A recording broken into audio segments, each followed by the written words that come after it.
நண்பர்களே, நமஸ்தே. நமஸ்தே. ஆல்ரெடி அழகாக இருக்க ஒரு பொண்ணுக்கு எப்படி மேக்கப் தேவையில்லையோ அதே மாதிரி ஒரு நல்ல ஒரு கண்டென்ட்டுக்கு வீடியோ குவாலிட்டி தேவையில்லை. ஏன் இப்போ நான் இதை சொல்கிறேன்னா, இதுக்கு முன்னாடி போட்டிருந்த வீடியோலாம் ஏஐயில் என்ஹான்ஸ் பண்ணி அதை ஹெச்டி மாதிரி காமிச்சு சேவ் பண்ணி அப்லோட் பண்ணியிருந்தேன்.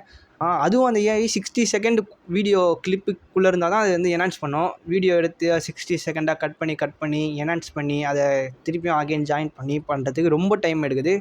ஸோ அதனால் நான் ஒரு முடிவுக்கு வந்துட்டேன்.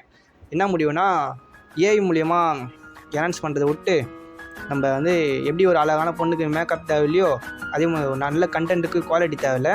ஸோ குவாலிட்டி கம்மியாக தான் கொஞ்சம் அட்ஜஸ்ட் பண்ணிக்கோங்க. இந்த வீடியோவில் நம்ம என்ன பார்க்க போகிறோன்னா, ஒரு மிகப்பெரிய ஒரு தப்பு ஒன்று பண்ணிட்டேன். என்னடி சொல்கிற? அதோடைய விளைவு இப்படி இருக்கும்னு நினச்சி பார்க்கல. அது என்ன தப்புன்னு பார்க்கலாம். அதுக்கு முன்னாடி, இந்த உலகத்துலேயே ரொம்ப சந்தோஷமான பையன் அப்படின்னு யாரும் கேட்டிங்கன்னா அது நான் தான். அதே மாதிரி இந்த உலகத்துலேயே ரொம்ப சோகமான பையன் ஒருத்தன் இருக்கானா அதுவும் நான் தான். என்னடி சொல்கிற? ஃபஸ்ட்டு எதுக்கு நான் என்னை ரொம்ப சந்தோஷமான பையன் சொல்கிறேன்னா, எனக்கு சுந்தர் பிச்சை மேலே ரொம்ப பெரிய இன்ஸ்பிரேஷன் இருந்துச்சு. எப்போ நான் 11th 12th படிக்கும் போது. அதனால் 12th படிக்கும் போது ஒரு ஆசை வந்துடுச்சு எனக்கு, படித்தா எப்படியாவது ஐஐடியில் தான் படிக்கணும்னு. ஸோ 12th படிக்கும் போதே நான் ஜேஇ எக்ஸாம் அட்டன் பண்ணேன். அதில் பார்த்தீங்கன்னா 50.5073 ஏதோ சம்திங் பர்சன்டேஜ் வந்து இருந்துச்சு. இப்போ மறந்துட்டேன். எனக்கு தெரிஞ்சு போச்சு எனக்கு எப்படியும் ஐஐடியிலலாம் சீட்டு கிடைக்காதுன்னு. சரி, ஐஐடியில் தான் நம்மளுக்கு சீட்டு கிடைக்கல, நம்ம என்ன பண்ணலாம், படித்தா இன்ஜினியரிங் தான் படிக்கணும், அதுவும் கம்ப்யூட்டர் சயின்ஸ் இன்ஜினியரிங் தான் படிக்கணும்னு ஒரு வெறி வந்துடுச்சு. அதனால 12th பயங்கரமாக படிக்க ஆரம்பிச்சிட்டேன். அதுவும் என்னோடய 11th எடுத்த மார்க்குக்கும் 12th எடுத்த மார்க்குக்கும் கம்பேரே பண்ண முடியாது. அந்தளவு டிராஸ்டிக்கான இம்ப்ரூவ்மெண்ட்டு. சரி, ஏதோ ஒரு மார்க் ஆவரேஜான மார்க் வந்துடுச்சு. 146.5 கட் ஆஃப் வந்துருந்துச்சு. ஓகே, மார்க் வந்துடுச்சு. இப்போ மேட்ருக்கு வரேன். நான் ஃபஸ்ட் ஸ்டாண்டர்ட்லேருந்து 12th ஸ்டாண்டர்ட் வரைக்கும் ஒரு கவர்மெண்ட் ஸ்கூலில் தான் படித்தேன். அதனால் எனக்கு 7.5 ரிசர்வேஷனில் எனக்கு இன்ஜினியரிங் சீட்டு கிடச்சிருச்சு. இதில் என்ன ப்ரோ சந்தோஷம் இருக்குது, நார்மலாக கவர்மெண்ட் ஸ்கூலில் படித்த ரிசர்வேஷனில் ஒரு சீட்டு கிடச்சிருச்சு கவுன்சிலிங்கில், இது நார்மலான ஒரு விஷயம் தானே அப்படின்னு கேட்டிங்கன்னா சொல்கிறேன். நான் ரொம்ப ஆசைப்பட்ட ஒரு படிப்பு, அதாவது எனக்கு பிடிச்ச டிகிரி, எனக்கு பிடிச்ச கோர்ஸ் கிடச்சதே எனக்கு ரொம்ப சந்தோஷம். அதை விட ஒரு மிகப்பெரிய சந்தோஷம் என்னென்னா, நான் கவர்மெண்ட் ஸ்கூலில் படித்ததுனால எனக்கு ஸ்கூல் ஃபீஸ் அந்த மாதிரிலாம் எதுவும் கிடையாது. அண்ட் 7.5 ரிசர்வேஷனில் சீட்டு கிடைச்சதுனால என்னோடய ஃபீஸை வந்து கவர்மெண்ட் கட்டிடுவாங்க. 7.5 ரிசர்வேஷன் நம்மளோட ஃபீஸை வந்து கவர்மெண்ட்டே கட்டிடுவாங்க. அதான் 7.5 ரிசர்வேஷன் சொல்லுவாங்க. ஸோ ஆல்ரெடி வீட்டில் கஷ்டப்பட்டு இருக்காங்க. இதில் காலேஜ் ஃபீஸ், ஸ்கூல் ஃபீஸு, கடன், அது இதுன்னு இருந்தால் ரொம்ப கஷ்டமாயிடும். ஸோ என்னால் என்னோடய பேரண்ட்ஸ் ஃபினான்ஷியலாக எதுவும் கஷ்டப்படலைன்னு நினைக்கும் போது அதுவே எனக்கு ரொம்ப மிகப்பெரிய ஹாப்பினஸ் தான். அதுவும் இல்லாமல் இந்த கவர்மெண்ட் எய்டட் ஸ்கூல், கவர்மெண்ட் ஸ்கூலில் படித்தவங்கலாம் காலேஜ் படிக்கும் போது தமிழ் புதவன், அப்புறம் பெண் திட்டம் என்ன சொல்லுவாங்க, அந்த ஏதோ திட்டத்தில் ஒரு 1000 ரூபாய் மாதம் வரும். அந்த 1000 ரூபாய் வரதுனால என்னோடய ஹேர் கட் பண்ணுறது, இந்த ரீசார்ஜ் பண்ணுறது, இந்த மாதிரி தான் செலவு கூட நான் வீட்டில் கேட்குறதில்ல. இதெல்லாம் நினைக்கும் போது ரொம்பவே சந்தோஷமாக இருக்குது. நானாவது பரவாயில்ல, சென்னையில் இருக்கேன், ஏதோ பொழைச்சிப்பன்னு வச்சுக்கோங்க. இதுவே வில்லேஜ் சைடில் இருக்கவங்க, இல்லை ரொம்ப ரொம்ப ரொம்ப கஷ்டப்படுறவங்க, இந்த மாதிரி இருக்கவங்களுக்குலாம் இந்த ரிசர்வேஷனாக இருக்கட்டும், அம்மா லேப்டாப், இந்த மாதிரி திட்டம்லாம் ரொம்பவே அவங்களுக்கு ஹெல்ப்ஃபுல்லாக இருக்கும். அந்த ஜென்ரேஷனில் இருந்து அடுத்த ஜெனரேஷனாக அவங்க மாற்றலாம் அவங்களோட எஜுகேஷன் வச்சு. இப்போ கூட ரீசெண்டாக ஒரு ரீல்ஸ் பார்த்தேன். ஒரு சின்ன பொண்ணு 12-13 வயசுக்குள்ள ஒரு குட்டி பாப்பா, அந்த பாப்பா வந்து ஒரு அங்கிளுக்கு மேரேஜ் பண்ணி வைக்கிறாங்க. ஸோ இந்த மாதிரி ஜாதி, மதம், இந்த சைல்டு மேரேஜ், இந்த மாதிரி கேவலமான விஷயம்லாம் நிறையா இருக்கனால தான் இன்னும் இந்தியா வந்து பெரிய லெவல் வளராமல் இருக்குது. அதனால இந்த ரிசர்வேஷன் மாதிரி, இந்த அம்மா லேப்டாப், இந்த மாதிரியான விஷயம்லாம் இன்னும் இந்த மாதிரி நிறைய சலுகைகள் இருந்தால் அந்த மாதிரி வில்லேஜ் பீப்புள்ஸுக்கு, கஷ்டப்படுற பீப்புள்ஸுக்கு அவங்களும் எஜுகேட் ஆவாங்க. நண்பர்களே, என் லைஃப்பில் இருக்க சோகமான கதையெல்லாம் கேட்டிங்கன்னா இந்த வீடியோ நீங்கள் ஸ்கிப் பண்ணிட்டு போயிடுவீங்க. ஏன்னா போர் அடிச்சிடும். அதனால் இந்த சோக கதையெல்லாம் நான் சொல்ல போகிறதில்ல. ஃபஸ்ட்டு லைஃப்னால் என்ன, எப்பவுமே ஒருத்தர் சந்தோஷமாகவே இருந்தால், எந்த ஒரு ஃபீலிங்ஸும் இல்லாமல் சந்தோஷமாகவே இருந்தால் அவனுக்கு லைஃப் சலிச்சு போயிடும். எப்பவுமே ஒருத்தன் சோகமாகவே இருந்தால் மன உளைச்சலாகி ஏதாச்சும் ப்ராப்ளம் வரும். லைஃப்னால் ஹாப்பினஸும் இருக்கும், சேட்னஸும் இருக்கும், அதே டைம் நிறையா எமோஷன்ஸ் இருக்கும், ஃபீலிங்ஸ் இருக்கும். இதெல்லாமே ஒரு மனுஷனுக்குள்ளே இருந்தால் தான் அது ஒரு லைஃபு. ஓகேவா? ஸோ இது எதுக்கு நான் சொல்கிறேன்னா, இந்த மாதிரி சந்தோஷமாக போயிட்டு இருக்க என்னோடய லைஃப்பில் திடீர்னு ஒரு சோகம். என்னம்மா அந்த சோகம் என்னென்னா, 2025 வந்துருச்சு, 18 வயசு ஆயிடுச்சு, ஜிம்மு போகிறோம், பயங்கரமாக படிக்கிறோம், அட்டாமிக் ஹேபிட் புக்கெல்லாம் ஃபுல்லாக படித்து முடிக்கிறோம். இந்த மாதிரி இன்டர்ன்ஷிப் பண்ணுறோம், ஃப்ரீலான்ஸாக காசு சம்பாதிக்கிறோம், கண்டென்ட் க்ரியேஷன் பண்ணுறோம். இந்த மாதிரி பயங்கரமான பிளான் போட்டேன், நிறையா பிளான் போட்டேன். அந்த நோஷன்லலாம் அப்படியே பாக்ஸ் போட்டு டெக்கரேட் பண்ணி அது இது பண்ணி இன்றைக்கி இதை முஸ்டா இது டிக்கு அப்படிலாம் போட்டு ஏதோ பண்ணி வச்சு இந்த நோஷன்லாம் யூஸ் பண்ணி. ஆனால் ஜிம்முக்கு போனேன், ஒரு 2 மாதமாக போயிட்டு இருந்தேன். 2 மாதம் ஆகிருச்சு நான் போனோன்னே. அதே சைடில் கொஞ்சம் லேர்ன் பண்ணியிருந்தேன் கோடிங்லாம். அதனால லிங்க்டின்ல எனக்கு ஒரு மெசேஜ் வந்திருந்தது. அந்த மெசேஜ் என்னன்னு பார்த்தோன்னா, ஒரு ஸ்டார்ட் அப் கம்பெனியோட ஹெச்ஆர் என்ன மெசேஜ் பண்ணியிருந்தாருன்னா, இந்த மாதிரி அவங்க டெவலப்பர் ஹையர் பண்ணுறாங்கன்ற மாதிரி எனக்கு மெசேஜ் வந்திருந்தது.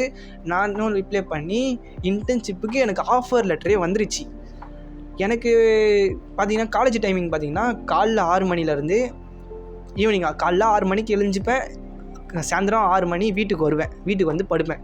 இதில் அந்த 6க்கு அப்புறம் 7, 8, 9 இந்த 3 மணி நேரம் தான் நான் சும்மா இருப்பேன். அந்த டைம் தான் ஜிம்மு போயிருந்தேன். அதனால் நான் இப்போ இன்டர்ன்ஷிப் வேறு கிடச்சிருச்சு. எனக்கு இன்டர்ன்ஷிப் கிடச்சதுனால எனக்கு இப்போ ஃபஸ்ட் இயர்லேயே ஒரு கம்பெனியில் ஒர்க் பண்ணுற சான்ஸ் கிடச்சிருக்கு. சரி, இந்த ஆப்பர்ச்சுனிட்டியை மிஸ் பண்ணக்கூடாதுன்னு இன்டர்ன்ஷிப் வந்து பண்ணலான்னு ஒரு பிளான் போட்டேன். ஜிம் வந்து விட்டுறலான்னு சொல்லிட்டு ஜிம்மை விட்டேன். அவ்வளோ நியூ இயர் அப்போ பயங்கரமான பிளான் போட்டேன், இது பண்ணால் அது பண்ணலான்னு. ஆனால் இப்போ ஜிம்மு போகிறத விட்டேன், இன்டர்ன்ஷிப் பண்ணியிருந்தேன். இப்போ இன்டர்ன்ஷிப்பில் தான் ஒர்க் பண்ணிகிட்டு இருந்தேன். பயங்கரமாக வேலை தந்துருந்தாங்க, நானும் செஞ்சுட்டு தான் இருந்தேன். இப்படியே கொஞ்ச நாள் போயிட்டு இருந்தது. இப்போ எனக்கு செமஸ்டர் எக்ஸாம் வந்துருச்சு. செமஸ்டர் எக்ஸாம் வந்துருச்சுனால இப்போ என்னால் இன்டர்ன்ஷிப் பண்ண முடியாது. நான் செமஸ்டருக்கு இது வரைக்கும் புக்கு எதுவுமே ஒரு மேக்ஸில் ஒரு சம்மந்தம் எதுவுமே எனக்கு தெரியாது. நான் அந்த லீவில் இப்போ உட்காந்து நடுவில் ஒரு நாள் இருக்கும், அதை உட்காந்து பார்க்குறது மட்டும்தான். சரி, இப்போ இது பார்க்கலன்னா அரியர் வச்சுருவேன். சரி, அதனால என்ன பண்ணுறேன், இன்டர்ன்ஷிப்பை வந்து விட்டலான்னு ஒரு பிளான் போட்டேன். அது என்ன பிளான் போட்டேன்னா, ஒரு மோசமான ஒரு பொய் சொல்லிட்டேன் அவங்ககிட்ட. அது என்ன பொய்னா, என் கூடியே இருக்க என்னோடய உயிர் தோலை வந்து செத்துட்டான்னு சொல்லிட்டேன். அது வேறு யாரும் இல்லை, என்னோட பிசி தான்.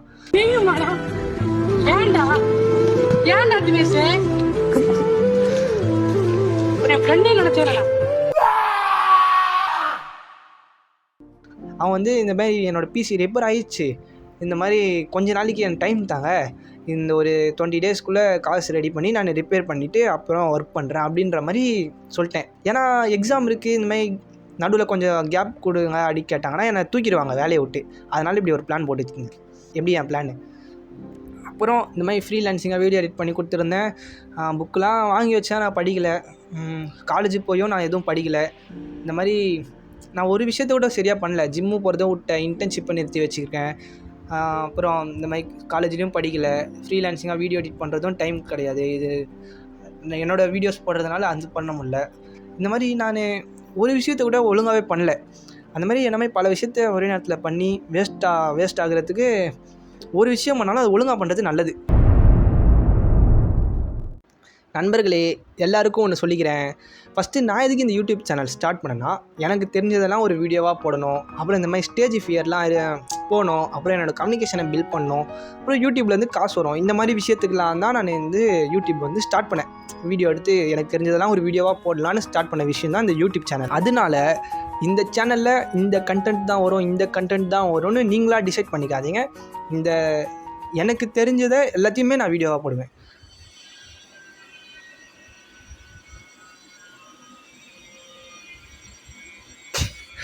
எதில் விட்டேன்? அதனால் இந்த சேனலில் இந்த கண்டென்ட் தான் வரும், அந்த கண்டென்ட் தான் வரும்னு நீங்களாம் நினச்சிக்காதீங்க. இந்த சஞ்சய்ன்ற கேரக்டருக்குள்ளே எனக்கு என்னெல்லாம் தெரியுமோ, அதாவது ஒரு டீனேஜராக நான் என்னெல்லாம் எக்ஸ்பீரியன்ஸ் பண்ணுறனோ, நான் என்னெல்லாம் கற்றுக்கிறனோ, நான் என்னெல்லாம் பார்க்குறனோ, அதெல்லாம் தான் ஒரு வீடியோவாக போடலான்னு இந்த சேனலை ஸ்டார்ட் பண்ணேன். ஸோ இந்த கண்டென்ட் தான் வரும், அந்த கண்டென்ட் தான் வரும், நீங்களாக டிசைட் பண்ணிக்காதீங்க. அப்புறம் இந்த மாதிரி எக்ஸாம்பிளுக்கு நீங்களே பாருங்கள், கவுன்சிலிங் பற்றி எனக்கு தெரியும், அதனால் கவுன்சிலிங் பற்றி நான் வீடியோ போட்டிருப்பேன். அப்புறம் எனக்கு காலேஜ் போய் சில விஷயம் கற்றுக்கினேன் இந்த லிங்க்டின் பற்றிலாம், அதனால் அதுலேருந்து கொஞ்சம் வீடியோ போட்டேன். அந்த மாதிரி நான் கற்றுக்கிறத வீடியோவாக போடுவேன். நான் இப்போ நான் எக்ஸ்பீரியன்ஸ் பண்ண அந்த இந்த ஸ்கேம்லாம் இருக்குது, அந்த டிஎன்ஏ ஸ்கேம் பற்றி வீடியோ போட்டுருக்கேன். அந்த மாதிரி எனக்கு தெரிஞ்சது எல்லாமே ஒரு வீடியோவாக போட்டு தான் இந்த சேனல் ஸ்டார்ட் பண்ணேன். அதனால் நீங்களாக ஒரு டிசைட் பண்ணிக்காதீங்க இந்த சேனலில் இந்த கண்டென்ட் தான் வரும் அப்படின்னு. ஒரு டீனேஜராக இருந்தீங்கன்னா சப்ஸ்கிரைப் பண்ணிக்கோங்க. அப்புறம் கமெண்ட்டில் என்கிட்ட கேட்குற ஒரு கேள்வி இருக்குது, ஐயோ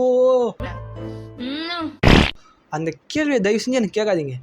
என்ன கோர்ஸ் படிக்கிறீங்க, என்ன காலேஜ் படிக்கிறீங்க, இதை தெரிஞ்சு நீங்கள் என்ன பண்ண போகிறீங்கன்னு எனக்கு தெரியல.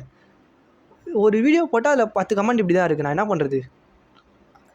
நான் என்ன கோர்ஸ் படிக்கிறேன்னா சிஎஸ்சி படிக்கிறேன், கம்ப்யூட்டர் சயின்ஸ் அண்ட் இன்ஜினியரிங். என்ன காலேஜ் படிக்கிறேன்னு சொன்னால் வெறுப்பு, அதெல்லாம் சொல்லக்கூடாது. நீங்கள் அதெல்லாம் தெரிஞ்சுக்கணுன்னா லிங்க்டின்ல வந்து செக் பண்ணிக்கோங்க என்ன காலேஜுன்னு. வேறு நோ கேட்டிருந்தீங்க என்னன்னு தெரியல. அவ்வளோதாங்க இந்த வீடியோ. அப்புறம் செம் எக்ஸாம் வந்துன்னு இருக்குது. ஆனால் ஜூன் 16 இப்போ தான் முடியும்னு நினைக்கிறேன். ஞாபகம் இல்லை, டேட் தெரில. ஆனால் ஸ்டார்ட் ஆக போகுது. செமஸ்டர் எக்ஸாம் முடிச்சுட்டு அப்புறம் வந்து பார்க்குறேன். பாய்.